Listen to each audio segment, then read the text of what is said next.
का जुमला था, चाहे राष्ट्रवाद और धर्म के नाम की अफीम चटाई जा रही थी, लोगों को भ्रमित किया जा रहा था। वो 9 साल में लोगों के दिमाग से नशा उतर गया। लोग न तो कोई विदेश से काला धन आया, न 15 लाख जमा हुए, न कोई 2 करोड़ की हर साल नौकरियां मिली, और महंगाई देखे, बेरोजगारी देखे तो आम लोग त्रस्त है। और विश्वामित्र नागौरी, आज हम राजस्थान के तमाम सैकड़ों अम्बेडकरवादी भारत के कोने कोने से आए हैं और हुंकार भरना है कि भारत सरकार जो दिल्ली में बैठी है वो दलितों के ऊपर जो उत्पीड़न हो रही है उसकी घटनाओं पर अंकुश लगाए, जो भी दोषी हो उसको फांसी दे या उम्र कैद की सजा दे। इसके अलावा हम कह रहे हैं कि न्यू पार्लियामेंट हाउस का नाम doctor BR Ambedkar parliament house रखा जाए। सेना, न्यायपालिका और उद्योगों में रिजर्वेशन बढ़ोतरी की जाए। जल, जंगल, जमीन जिसमें आनुपातिक आधार पर उसका वितरण किया जाए।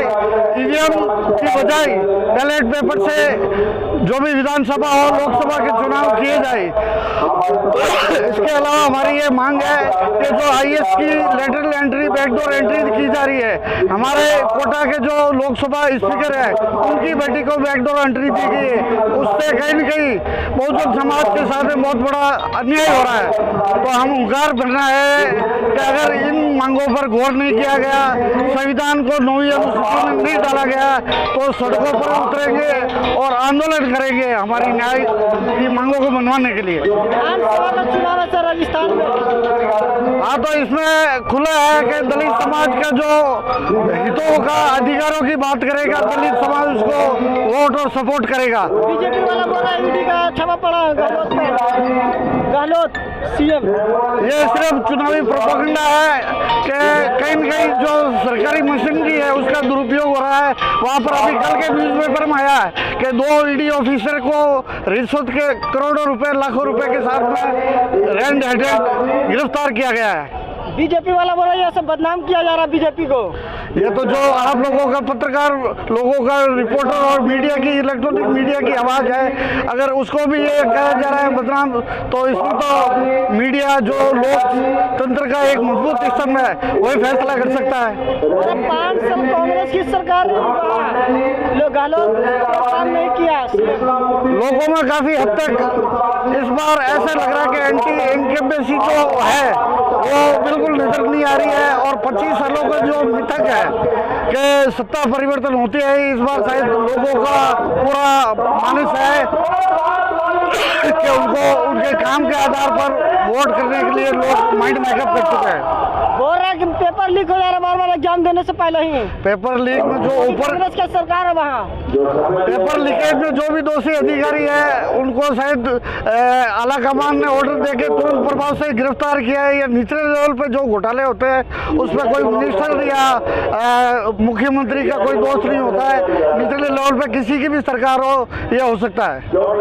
कांग्रेस की जो सरकार उसकी क्यों नहीं कार्रवाई कर रही है, उसको क्यों नहीं पकड़ा जा रहा? आप देखेंगे कि बहुत रैपिड कार्रवाई हुई है और तत्काल प्रभाव से उनको गिरफ्तार किया गया। इससे जल्दी तो आज से पहले कई पेपर लीकेज हुए, लेकिन ऐसी कार्रवाई सही जनता ने नहीं देखी है। सर 5 साल कांग्रेस की सरकार रही गहलोत जी, क्या क्या काम अच्छा लगा सर आपकी? लोगों को देखो कि एक राजस्थान रोल मॉडल के रूप में उभरा है। वहाँ पर आप देखें कि चिकित्सा फ्री है, 25 लाख तक का गरीब आदमी का इलाज फ्री कर दिया चिरंजीवी की योजना के नाम पर।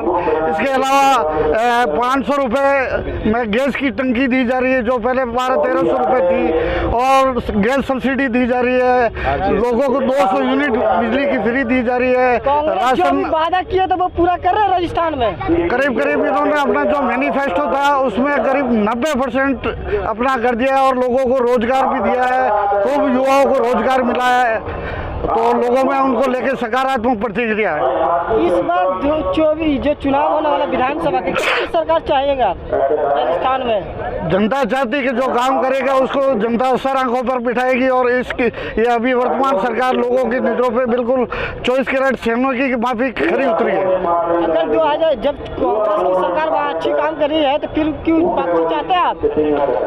हम चाहते हैं कि कोई भी हो, हमें कोई राजनीतिक दल या पार्टी से कोई लेना देना नहीं है। हम सामाजिक संगठन के प्रदेश अध्यक्ष हैं, लेकिन हम चाहते हैं कि जनता के हित और अधिकार और उनके काम करने वाली सरकार आए। और अभी की सरकार से करीब करीब आम जन बहुजन विशेष तौर से दलित समाज बहुत ही खुश है। तो खुश है तो फिर सरकार वापसी चाहिए सर आपकी? सरकार डेफिनेटली जो जनता की कसौटी पे खरा उतरेगा, काम करके दिखाएगा, जनता को रिलीफ देगा, तो उसको लोग चाहेंगे कि वो वापस रिपीट हो। मोदी जी का क्या हाल है? लोकसभा का चुनाव आने वाला 2024 में सर, शायद क्या मांगे? आम जनता जो 15 लाख का जुमला था, चाहे राष्ट्रवाद और धर्म के नाम की अफीम चटाई जा रही थी, लोगों को भ्रमित किया जा रहा था, वो 9 साल में लोगों के दिमाग से नशा उतर गया। लोग समझ रहे हैं कि अपने आप को ठगा सा महसूस कर रहे हैं। न प्रति साल 2 करोड़ लोगों को नौकरियां दी गई, न लोगों को कोई खाते में 15 लाख आए, न और कोई ऐसे जमीनी स्तर के काम हुए। सिर्फ बोलने से, बड़ी बड़ी बातें करने से लोगों का चूल्हा नहीं जलता है। और आज लोग त्रस्त है। तो भी रोजगार है, रोजगार खत्म हो जाएगी। आज महंगी शिक्षा लोगों ने, गरीब आदमियों ने ब्याज पे और कर्ज लेके इंजीनियरिंग की है, मेडिकल की पढ़ाई की है। अगर वो आदमी उसकी काबिलियत पकौड़ा तलने के लिए है तो मैं समझता हूँ ये जनता के साथ में एक बहुत बड़ा मजाक है। 2024 में केंद्र सरकार की किसकी सरकार अब बनाना चाहिए? क्या मांगे आपकी अब? इस बार निश्चित तौर पर जनता परिवर्तन चाहती है और त्रस्त है, और इसका नतीजा निश्चित तौर पर दिखेगा। कौन सा ऐसा जो नेता है जो पूरा कर सकता है सर जनता को? अभी जो जिस तरीके से देख रहे हैं कि संकल्प यात्राएं निकली है और जमीनी स्तर पर काम किया है, तो लोगों को अब विकल्प चाहिए, और जो भी इस विकल्प पे खरा उतरेगा जनता उसको सर आंखों पे बिठाएगी और खुले दिल से स्वागत करेगी। और कम से कम वर्तमान सरकार से तो बचाव का महारैली है सर, क्या आपकी है? हाँ? मांगे क्या? संविधान बचाओ। किस तरह से खतरे में है जो आप संविधान बचाओ? अभी आपने देखा होगा कि जो आर्थिक सलाहकार देव रमैया जी है, जिन्होंने कहा था कि अब संविधान को बदलने की जरूरत है। बाबा साहब डॉक्टर भीमराव अंबेडकर, जिसको सिंबल ऑफ नॉलेज कहा गया था, जिन्होंने करीब 150 देशों के संविधान का अध्ययन करके एक खूबसूरत संविधान का तोहफा दिया था, जिसकी प्रशंसा पूरी दुनिया में होती है। और बाबा साहब का आप देखेंगे स्टैच्यू अमेरिका जैसे विकसित देशों में लगा, और उनके संविधान के साथ में बदलाव करने की बात की जा रही है। और कहीं न कहीं हिडन रूप से ये मनुस्मृति लागू करना चाहता है, तो बहुजन समाज इसके खिलाफ बिल्कुल विरोध में उतरा हुआ। ये जो रैली आपकी जो मांगे, ये केंद्र सरकार आएगी सर आपको? नहीं करेगी तो वो नतीजा भुगतने के लिए तैयार है, लेकिन ये इसको एक चेतावनी के रूप में ले कि जनता अभी भी अपनी बातों को यहाँ पूरे देश के कोने कोने से आए बहुजन समाज के लोग रखने आए और यहाँ अपने विचार रखेंगे। केंद्र सरकार का चुनाव बहुत नजदीक है सर, लोकसभा का चुनाव क्या पूरा कर पाएगी? 9 साल बीत चुका है। अभी तक तो लोगों को इस चीज में निराशा ही हुई कि बहुजनों के कोई काम ऐसे नहीं हुआ जिसको ऊपर सरकार के ऊपर नाज किया जा सके। और बहुजन समाज स्पेशली अपने आप को ठगा सा महसूस कर रहा है। न तो कोई विदेश से काला धन आया, न 15 लाख जमा हुए, न कोई 2 करोड़ की हर साल नौकरियां मिली, और महंगाई देखे, बेरोजगारी देखे तो आम लोग त्रस्त है। और विशेष तौर से दलित, OBC, SC, ST, माइनॉरिटी सारे लोग बिल्कुल परेशान है और सत्ता परिवर्तन के मूड में कमर कसकर तैयार है। वक्ता बोला कि विदेश में डंका बज रहा मोदी जी का। विदेश में ये सारा एक सुनियोजित तरीके पे किराए पे ले जाकर सारा मैनेज किया हुआ इन्वेस्ट एक मैनेजमेंट मीडिया की तरफ से होता है, और लाखों रुपए का इस तरीके से प्रोपेगेंडा करके मेहनत की कमाई, गरीब की कमाई वहाँ पे उड़ाई जा रही है, और ये सारा मैनेज किया जा रहा है। मेन स्ट्रीम मीडिया पे क्या करना चाहेंगे जो कि गोदी मीडिया के नाम से जाने लगे? आज देखेंगे कि सच को दबाया जा रहा है। जो भी सच की आवाज़ उठाता है तो उसके ऊपर सरकारी जो भी बोर्ड है, मशीनरी है, उसको पीछे लगा दिया जाता है और उसको कैसे भी करके घेरने की कोशिश की जाती है। तो सीधा सा है कि कहीं न कहीं ये जो मीडिया है गोदी में बैठा हुआ है और बिकाऊ मीडिया है।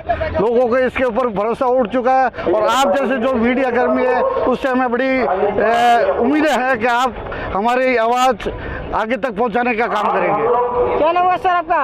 मैं वल्लभ लखेश्वरी, राजस्थान से आए हैं, जिला जोधपुर से आए हैं। हमारी एक ही आवाज़ है कि संविधान बचे, आरक्षण बचे, और देश में जो अत्याचार हो रहे हैं SC ST के साथ में, बहुजन साथ के, वो अत्याचार मिटने चाहिए। अगर इस तरह के हालात रहे तो निश्चित रूप से देश में बहुत बड़ा संग्राम शुरू करेंगे।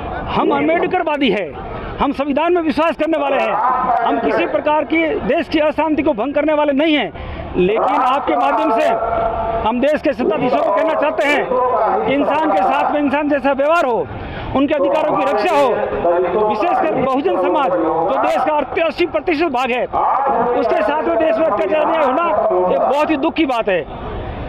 विधानसभा का चुनाव है सर राजस्थान में, ऐसे में क्या होने वाला है? सर मैं ट्रेड यूनियन का सदस्य हूँ, मैं राजनीति के बारे में यहाँ पर किसी प्रकार की बात नहीं करूँगा, लेकिन ये बात निश्चित करूँगा कि जो दलित हित की बात करेगा वही देश पर राज करेगा, जो बहुजन की बात करेगा वही देश पर राज करेगा। लेकिन सर चुनाव बहुत करीब है और राजस्थान में लगातार ईडी से छापा पड़ रहा है। सर ये ईडी के मामले में, छापों के मामले में ये आपको वहाँ के प्रशासन अधिकारी, वहाँ के मुख्यमंत्री है, वो आपको अच्छी तरह देख कह सकेंगे। मैं तो कह रहा हूँ कि बदले की भावना से, चाहे कोई भी सरकार हो, चाहे कांग्रेस की सरकार हो, चाहे बसपा की सरकार हो, चाहे भाजपा की सरकार हो, बदले की भावना से किसी पर भी किसी प्रकार की कार्रवाई नहीं होनी चाहिए। महारैली जो संविधान बचाओ महारैली में क्या मांग है सर आपकी? सर संविधान बचाओ महारैली में बहुत बड़ी मांग है हमारी, सबसे बड़ी तो मांग ये है, इससे बड़ी तो मांग हो ही नहीं सकती कि संविधान पर किसी प्रकार का हमला ना हो। संविधान के जो मौलिक सत्य है, संविधान के जो मौलिक कर्तव्य है, संविधान के जो मौलिक अंग है, जो संविधान का मूल ढांचा है, उसके साथ में किसी प्रकार से छेड़छाड़ी ना हो। क्योंकि पिछले लंबे समय से हम देख रहे हैं कि लोगों के अधिकार कट रहे हैं, हम लंबे समय से देख रहे हैं कि मौलिक अधिकारों पर हनन हो रहा है, हम लंबे समय से देख रहे हैं कि आरक्षण पर बादल मंडरा रहे हैं। इसका मतलब है कि संविधान पर हमला हो रहा है और हमारा एक ही उद्देश्य है कि देश का संविधान बचे। अगर देश का संविधान बचेगा तो ये देश बचेगा, देश का संविधान बचेगा तो देश की आन बान मान मर्यादा बचेगी। और देश के संविधान को पूरे विश्व में माना जाता है। पता नहीं इस देश के लोगों को उस संविधान से क्यों जलन हो रही है। लोकसभा का 2024 में चुनाव है, कौन ऐसा सरकार है जो संविधान को बचा सकता है? देखिए सर, जो भी सरकार है, हमें किसी मैं कह रहा हूँ, मैं ट्रेड यूनियन का सदस्य होने के नाते किसी सरकार का नाम नहीं लेता हूँ, लेकिन जो भी सरकार है जो संविधान की सुरक्षा करे, जो दलित वर्ग की बात करे, जो बहुजन की बात करे, वही सरकार दिल्ली के ताजो तख्त पर बैठेगी। हम ये आपसे वादा करते हैं। एक तरफ इंडिया, दूसरी तरफ इंडिया, दोनों गठबंधन है। मैंने निवेदन किया, राजनीति के बारे में कृपया मुझे ना पूछे, सामाजिक सरोकार के बारे में मुझे पूछे, हम आपको जवाब देंगे। लेकिन सर सरकार कौन सी है जो आपको पूरा कर रही है? दो ही तो है ना। देखो आज तक की जो सरकार रही है, उन सरकारों से हमें कोई संतोषजनक फायदा नहीं मिला है। कोई फायदा नहीं हुआ। नहीं, फायदा हुआ है लेकिन संतोषजनक फायदा नहीं हुआ। लेकिन वर्तमान जो परिस्थिति दलित है, वर्तमान में परिस्थिति जो संविधान की है, वर्तमान में परिस्थिति जो बहुजन समाज की है, ये बहुत ही चिंतनीय है।